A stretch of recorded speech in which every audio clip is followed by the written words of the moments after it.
David's going to kind of David's going to kind of flip that script from letting the times define us to know we're going to define the times, and more importantly, God is going to define the times. I titled this in my notes. I didn't title it David versus Goliath. I titled it Goliath versus God. And I think that the reason for that was probably already obvious to you, but we'll talk about it when we get there. Can I have somebody read for us in 1 Samuel 17 verses 1 through 11? And we're going to generally hit this 10 to 15 verses at a time. Now the Philistines gathered their forces for war and assembled at Soka in Judah. They pitched camp at Ephes Daman between Soka and Azekah. Saul and the Israelites assembled and camped in the valley of Elah and drew up their battle line to meet the Philistines. The Philistines occupied one hill and the Israelites another, with the valley between them. A champion named Goliath, who was from Gath, came out of the Philistine camp. He was over 9 feet tall. He had a bronze helmet on his head and wore a coat of scale armor, bronze, weighing 5,000 shekels. On his legs he wore bronze greaves, and a bronze javelin was slung on his back. His spear shaft was like a weaver's rod, and its iron point weighed 600 shekels. His shield bearer went ahead of him. Goliath stood and shouted to the ranks of Israel, "Why do you come out and line up for battle? Am I not a Philistine? Are you not the servants of Saul? Choose a man and have him come down to me. If he is able to fight and kill me, we will become your subjects. We will become your subjects. But if I overcome him and kill you, you will become our subjects and serve us." You did say through 9, right? Let's go ahead and go through 11, actually. Thanks. The Philistine said, "This day I defy the ranks of Israel. Give me a man and let us fight each other." On hearing the Philistines' words, Saul and all the other Israelites were dismayed and terrified. Okay. So we've got this area called Shephelah. It is a series of valleys that's between Philistine-controlled coastal plain and Israel-controlled hill country. You might remember that Samson, when he strayed, it was going into this territory, okay? Now, as long as Philistia or the Philistines, as long as they remain entrenched on this coastal plain, Israel could not prosper because they couldn't spread into the rich land of Shephelah. They couldn't gain control of key route that cut through the ancient Philistine land that would give them access to Africa, Arabia, Asia, and Europe. So that there's not only a spiritual thing going on here, there's a territorial thing going on. And it's the eventual defeat of the Philistines that's going to empower David eventually to have such wealth when he becomes king later on. What name is missing in verses 1 through 11? God. God is missing because they are totally freaked out and not even thinking about him. All right. The other person that's missing is David. Just like in chapter 16, he doesn't arrive on the scene until about halfway through. Again, in chapter 17, he doesn't arrive until we're several verses in. Last week, we talked about David's humility. And we're going to see further evidence of that tonight. Tell me some of the physical qualities that made Goliath imposing. Well, he was 9 feet tall. I think all of us would consider a 9-foot-tall man imposing. Yes. Pretty much.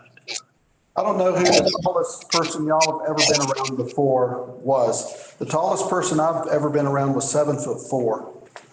His name was Mark Eaton.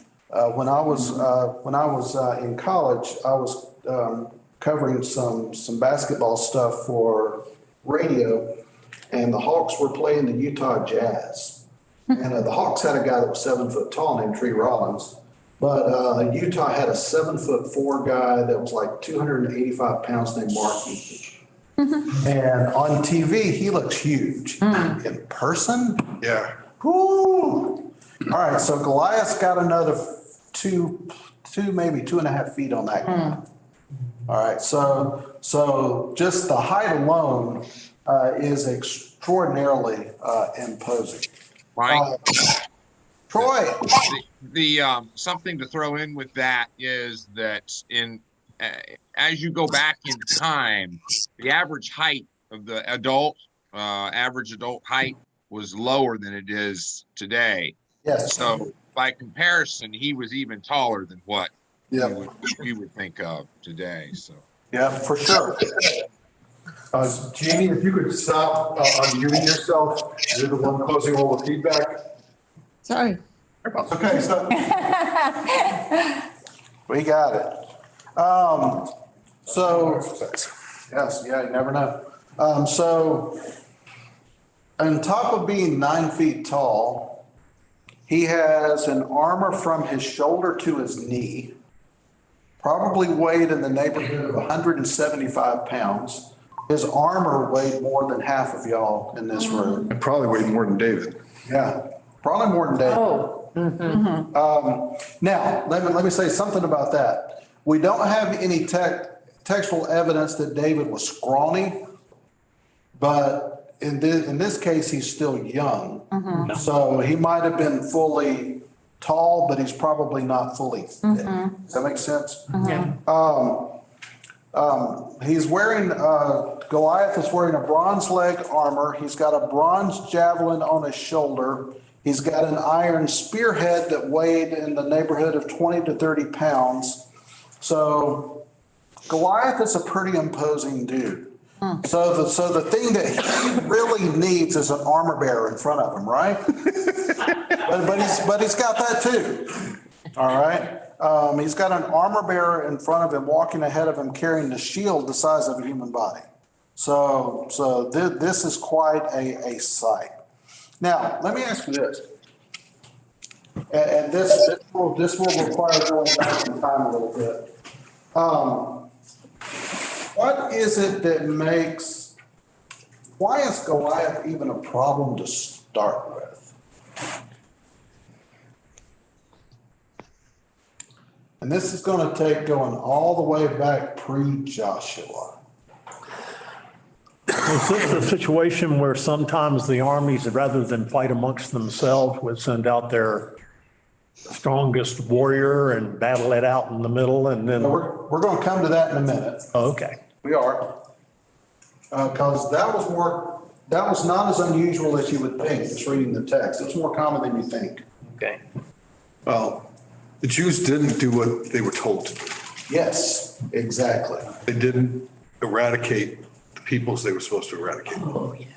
Remember when the spies were scared? Yeah. You go all the way back. And then when the Joshua's folks went through and God kept having to tell them, conquer the land, conquer the land, conquer the land. And then you get into Judges and you read, well, they didn't quite conquer the land. You go all the way back. So now we got a big problem. Literally, we got a big problem. Now, how was God using Goliath to test the Israelites? Yeah. Well, again, he has shown them over and over and over again, trust in me, and you don't have to fight your own battles. I will fight them.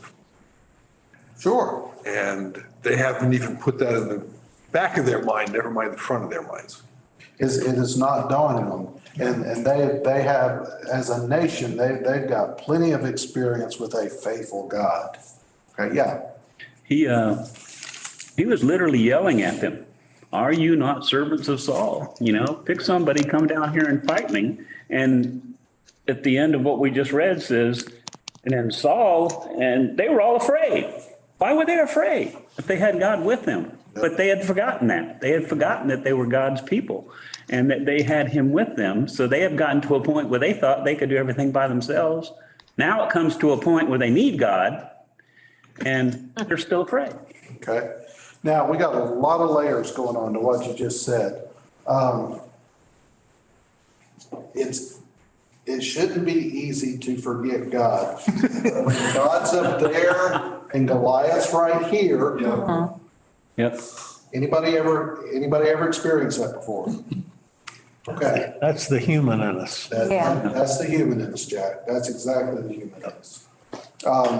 So Israel is not responding to this test particularly well. Goliath is coming out on and we know it's daily later, but even the implication is good. When he stood and shouted in the Hebrew language, there's the implication of ongoing basis. It's going to say it more overtly later.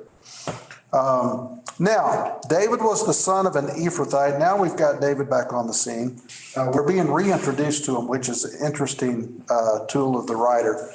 David was the son of an Ephrathite named Jesse, who was from Bethlehem in Judah. Jesse had 8 sons. In Saul's time, he was very old.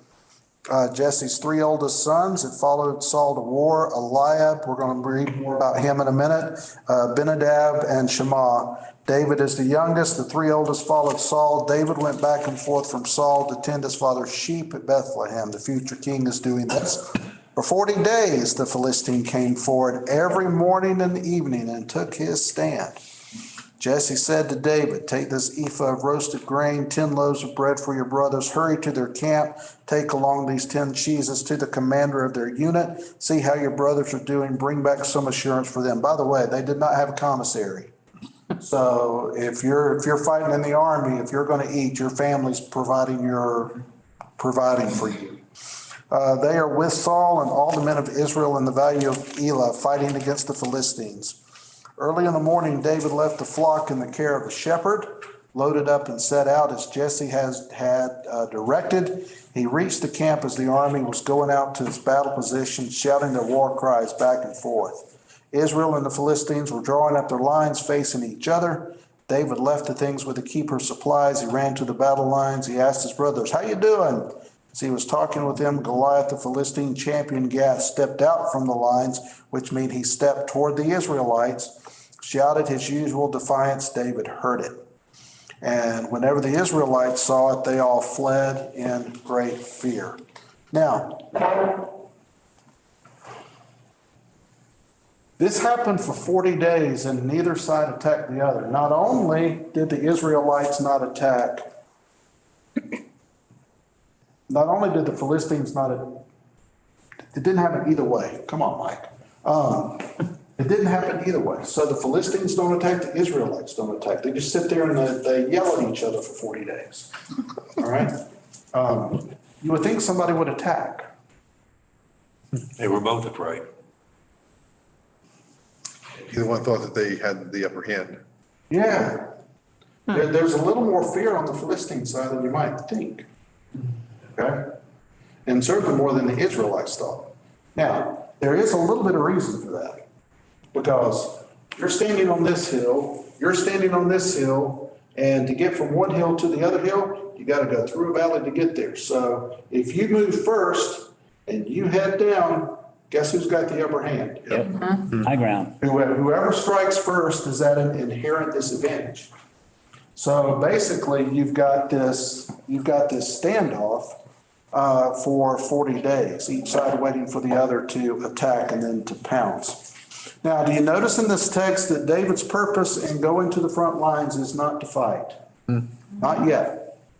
All he's doing is going to send some refreshments, check on his brothers. And David is introduced in this text in such a way to make us think, oh, he's just going up there. Okay? It appears he doesn't even know who Goliath is. At least not yet. So, verse 24 says they all fled in great fear. Now the Israelites have been saying, do you see how this man keeps coming out? Well, of course they see it. He comes out to defy Israel. Here's where it gets interesting. The king will give great wealth to the man who kills him. He will also give him his daughter in marriage and will exempt his family from taxes in Israel. Doesn't seem to be motivational so far.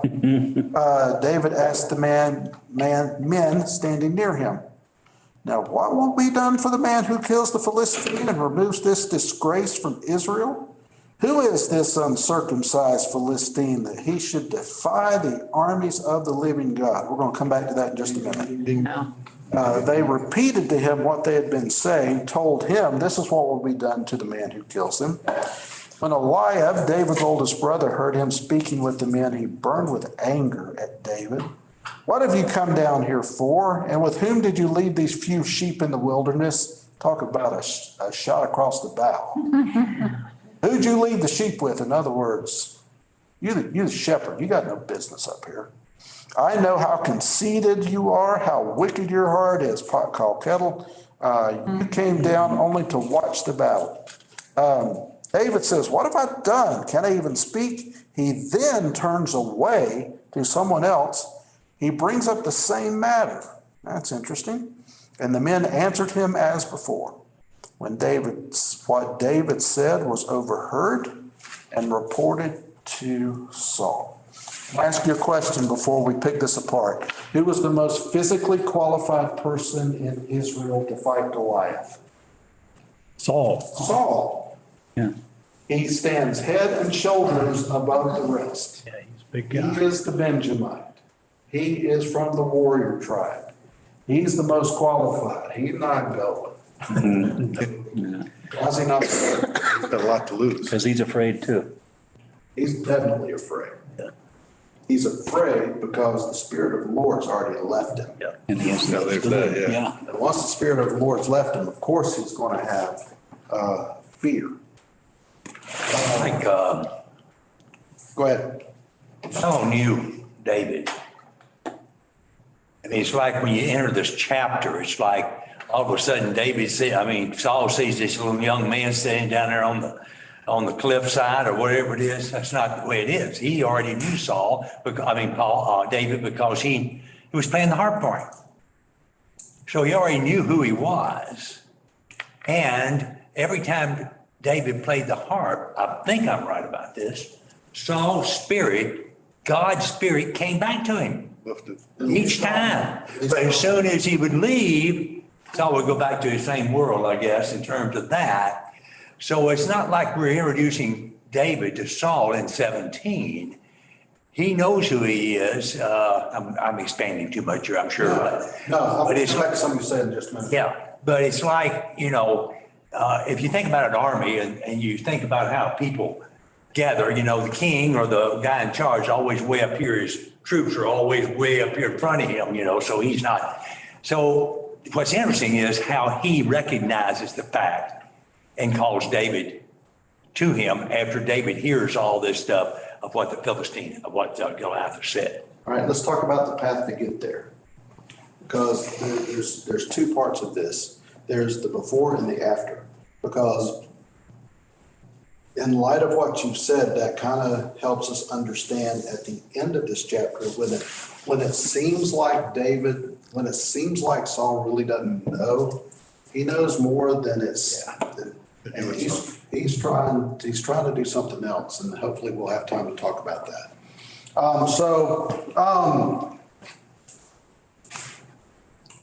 David is not at all intimidated, because remember what happened when he was anointed? The Spirit of the Lord is on David. David's not intimidated. So the Israelites see a giant. They're afraid. David sees God. And David is incredulous. Who is this uncircumcised Philistine that he should defy the armies of the living God? Isn't that great? Yep. Fantastic. Bold and courageous and trusting who God is. Meanwhile, Goliath thinks that David is the one who's conceited. And I don't think so. All right. Eliab seems to be projecting his own guilt onto David. Seems to have a little bit of inferiority complex, certainly some resentment. Seems like in the words that he used to attack David, he very well described himself.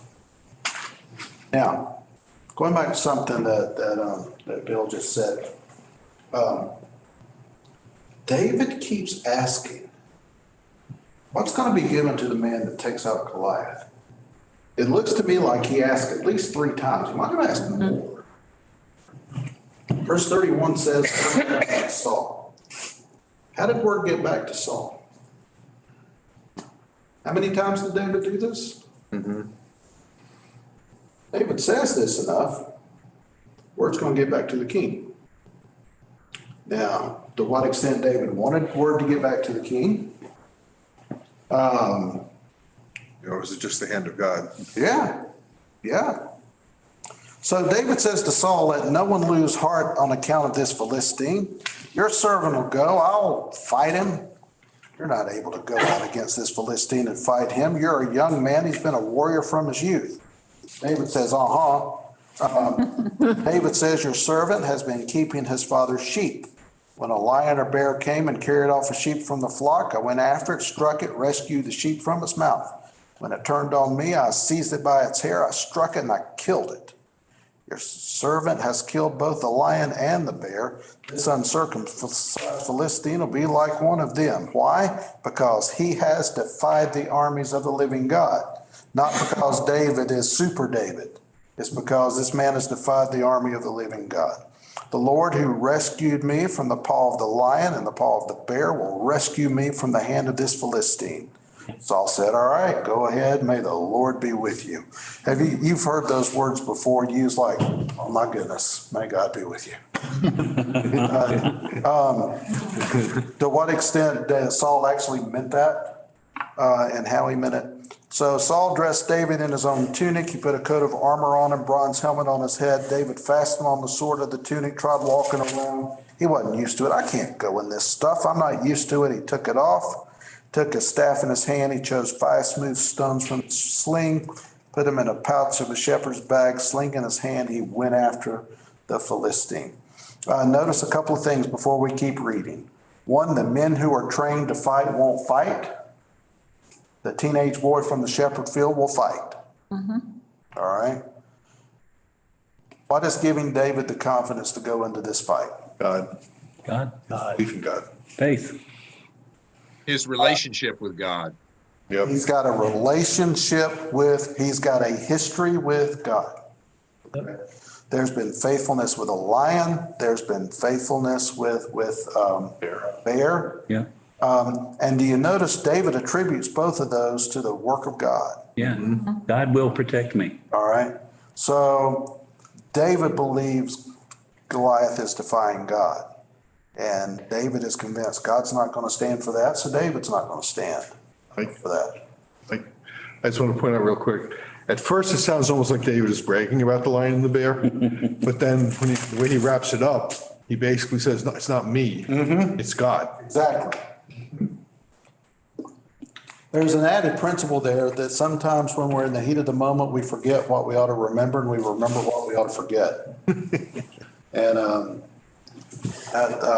that tends to happen when we're in the heat. God has been using all of those moments to prepare David for this moment, just like God is using this moment to prepare David for some later moments in his life. Now, what do you think would have happened if David had tried to fight Goliath with Saul's armor? It would have been over quick. No God. Yep. Oh, and You got it. And no God? If we're going in Saul's armor? Probably not. No, it's not happening. This is a battle that is won by faith. 5 smooth stones. That's interesting. Angie Holly's the company she works for, interestingly, is called 5 Smooth Stones. The only way from a physical standpoint, to take Goliath out is what? If you've got an armor from here to here and you've got a helmet here, what's the only way to take him out? His face, his head. Face. That's your only shot, literally, okay? Now, God's hand is in this, okay? So I'm not saying that that's why. The other thing you'll notice is that David does not take a single defensive weapon that we read of. Everything he takes is for offense. Yep. Which is quite interesting. So meanwhile, the Philistine, verse 41, with a shield bearer in front of him, as if he needs that, kept coming closer to David. He looked David over, saw that he was little more than a boy, glowing with health and handsome, despised him. Maybe he despised him because he was handsome. He said to David, am I a dog that you come at me with sticks? And the Philistine cursed David by his gods. Come here, I'll give your flesh to the birds, the wild animals. David said to that Philistine, you come at me with a sword and a spear and a javelin. I come at you in the name of the Lord Almighty, the God of the armies of Israel. Third time he's mentioned that in this chapter. This day the Lord will deliver you into my hands. I'll strike you down. I'll cut off your head. This very day I'll give the carcass of your Philistine army to the birds and the wild animals.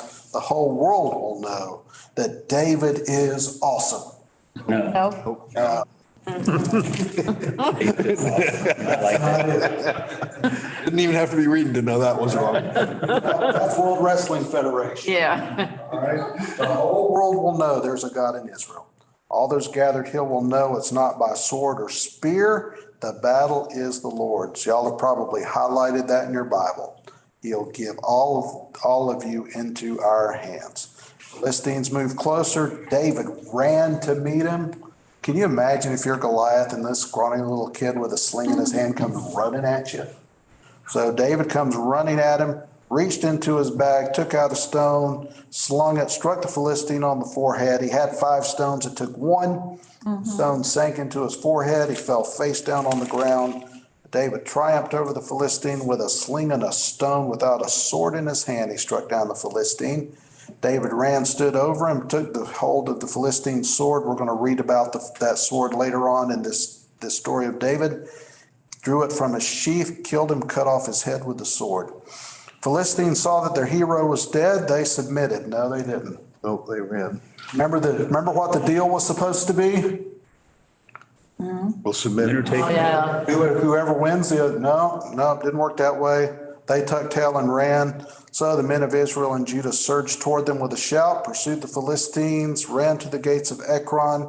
Their dead were strewn along the Sharon road to Gath and Ekron. The Israelites returned from chasing the Philistines, plundered their camp. David took the Philistines' head, brought it to Jerusalem. He put the Philistines' weapon in his own tent. Now, let's mention a couple of things before we get to verse 55. Goliath tries to make David the issue. David makes God the issue. Yep. In this whole text. Yep. The name of the Lord Almighty in verse 45 is Jehovah Sabaoth. It is the God of power, the commander of the host of heaven. Literal says Jehovah of hosts. A mighty fortress is our God. Amen. Okay. So, Saul watched David going out to meet him. He said to Abner, whose son is that young man? As surely as you live, your majesty, I don't know. The king said, find out who this is. Abner needs to know who David is. Okay. For reasons that will start to be revealed as we continue to read this story. So Bill mentioned a while ago, David is not a stranger to Saul at this point. He is a stranger to Abner. Abner needs to know. Okay. So as soon as David returned from killing the Philistine, Abner took him, brought him before Saul with David still holding the Philistine's head, which is kind of cool. Whose son are you, young man? David said, I'm the son of your servant Jesse of Bethlehem. In chapter 17, David refers to Goliath twice. He refers to God 9 times. Right, there's a reason. Karen. I just have always wondered, about the power behind that little stone. And I was wondering, I don't know guns, but I wonder how powerful a gun it would take to kill that man. there. Actually, I want to make And, that point. you know, it was traveling at the speed of God, wasn't it? I love it. That's a great phrase, traveling at the speed of God. I love what you just said. However, the stone did not kill him. His own sword killed him in David's hand. And that's a mistake a lot of people make. I don't think it's a big theological point, but the stone did not actually kill him. Right. Probably knocked him down. The stone brought him down. Put him down, he went over and killed him with his own. Stone stunned. Okay, And true. I still love what you They're said. still having to move at the speed of, and I love that phrase, you have to move at the speed of God. Considering how big he was and how thick his sword was. Yeah. Speed of God, yeah, just to knock the man out, I think it would have taken, but. This is a formative event in David's life, not because he killed Goliath, but because he showed faith in God. Absolutely, absolutely. Continue to evolve. Next week, we're going to meet Jonathan. Go ahead and read chapters 18 and 19 for next week. We may do that all in 1 week. We may do it over 2. I've taught it 2 different ways in the past. I've taught it just straight through, and then I've taught it in 2 lessons, one, nothing but Jonathan, but I'll figure that out in the next week. But if you'll go ahead and read chapters 18 and 19, actually, if you want to go ahead and read y'all will read 6 or 7 New Testament chapters a day. If you read 18 and 19, that's great. We won't do any more than that. So thank you. Let me pray us out. Thank you, God, for being able to see you tonight and to see your glory and to be challenged to recognize, Father, that when Goliath stands in front of us, our God is greater. So, Father, help us to trust in you and depend on you, not only when we're in a room of fellow believers, but when we're outside this room and Goliath is standing right in front of us. In Jesus' name, amen. Yeah. All right, guys. Thank you, Mike. Good. Thank you, Mike. Good night. Hi, guys. Bye. Take care. I thought my dad had. Okay, I'm not.